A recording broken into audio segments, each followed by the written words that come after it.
कि अरे भारत का युवा इतना वीर है कि मंदिर मस्जिद के लिए कूड़ तक पहुंच सकता है, और कायर इतना है कि रोजगारों के मुद्दों पर सवाल तक नहीं उठाता। एक तथ्य यह भी है कि हमारे पास राफेल है, लेकिन गरीबों के घरों में राशन नहीं।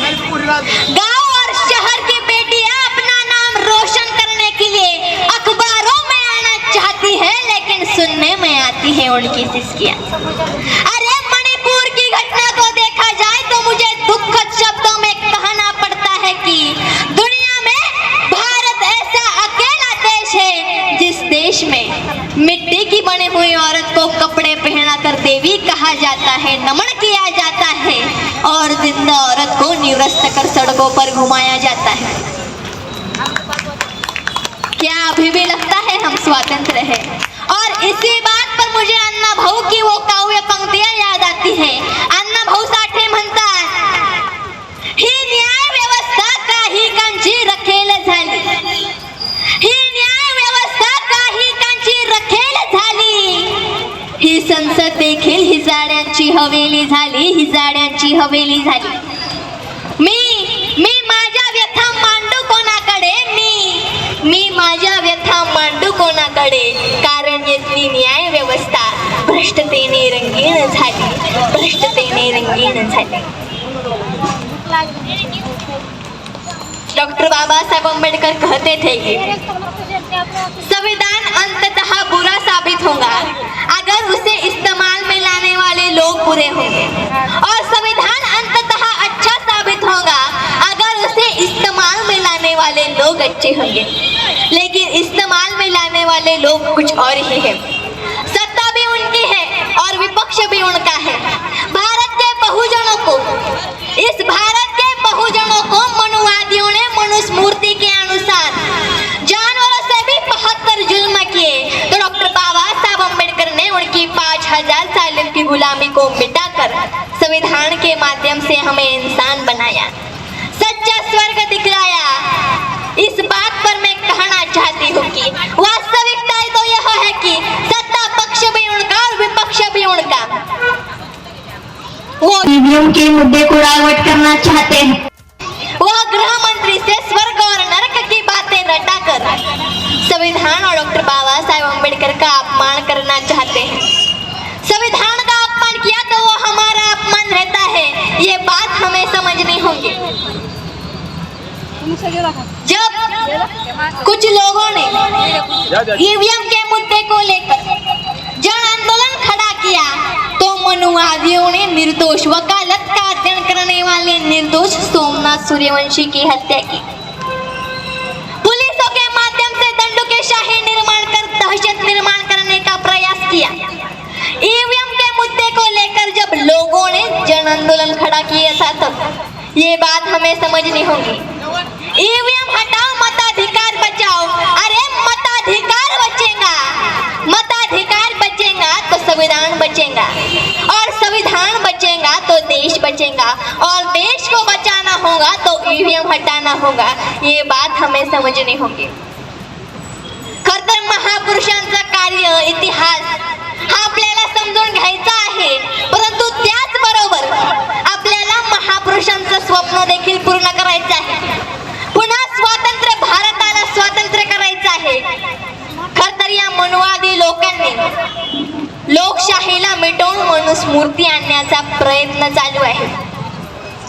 खरं तर विद्यार्थ्यांना शालेय जीवनात सांगितले जाते का सावित्रीबाई फुले, सांगितले जाते का राजमाता जिजाऊ, छत्रपती शिवराय यांचा इतिहास, महात्मा ज्योतिराव फुले यांचं कार्य, बाबासाहेबांचे संविधान? नाही, हे काहीच सांगितले जात नाही। खरं तर ही गोष्ट आपणा सर्वांना समजून घेण्यासारखी आहे, आणि या कार्यक्रमाच्या निमित्ताने मी आपणा सर्वांना सांगू इच्छिते की doctor Babasaheb Ambedkar has a very religious personality who abide for society, give justice for the Dalit community and fights for women, give justice for women in constitution. महिलांना घटनेत न्याय मिळवून देणारे आधुनिक भारताचे शिल्पकार डॉक्टर बाबासाहेब आंबेडकर होते। परंतु आपल्या लोकांनी काय केलं? आपल्या लोकांनी आपल्या महापुरुषांनाच जाती धर्मात वाटून घेतलं।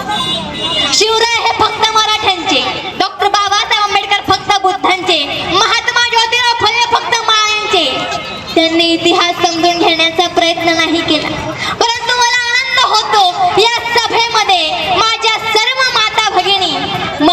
महापुरुषांचा इतिहास समजून घेण्याचा प्रयत्न करत आहे.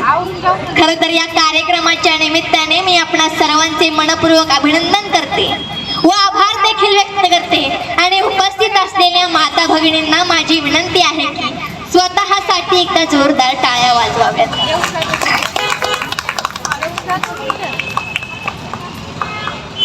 आमच्या ताई खात आहेत, ठीक आहे. नंतर टाळ्या तुमच्या सत्कारांना देखील वाजवू, सत्कार करताना देखील वाजवू. आज आपण या माता भगिनींचे कार्य कर्तृत्व पाहून त्यांचा सत्कार करणार आहोत. खर तर फार मोठी गोष्ट आहे. दीपाली मल्टी सर्व्हिस कंपनीच्या माध्यमातून महापुरुषांचे स्वप्न पूर्ण करायचं काम होत आहे. खर तर दीपाली मल्टी सर्व्हिस कंपनी हे आमचे आबासाहेब असतील, शहाजी सर असतील, हे पार्टनरशिप मध्ये आहे. हे खरंच समाज कार्य करत आहेत. होत करूंना रोजगार मिळवून देण्याचं मी आताच तुम्हाला सांगितलं. नर्सिंगचं असेल, हाऊसकीपिंगचं असेल, सिक्युरिटी गार्डचं असेल, असे प्रत्येक छोटे कामं ही दीपाली मल्टी सर्व्हिस कंपनी करत आहे.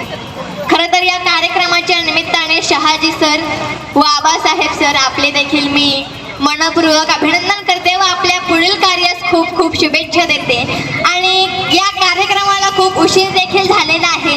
तर येथे उपस्थित असलेल्या मान्यवरांना, माझ्या माता भगिनींना सांगू इच्छिते की तुम्हाला वाटत असेल की आपल्या घरी छत्रपती शिवाजी महाराज, संभाजी महाराज जन्माला यावे, परंतु या कार्यक्रमाच्या निमित्ताने मी तुम्हा सर्वांना सांगू इच्छिते की प्रथमतः राजमाता जिजाऊ व सावित्रीला जन्म द्यावा लागेल तर छत्रपती संभाजी महाराज, शिवाजी महाराज, महात्मा ज्योतिराव फुले या घरात जन्माला येतील.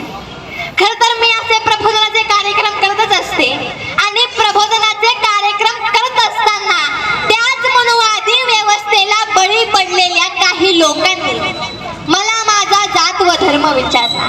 तर या मंचाच्या निमित्ताने या सभावरून मी त्यांना सांगू इच्छिते की अरे विचारू नकोस भावा मला जात व धर्म माझी, अरे विचारू नकोस भावा मला जात व धर्म माझी.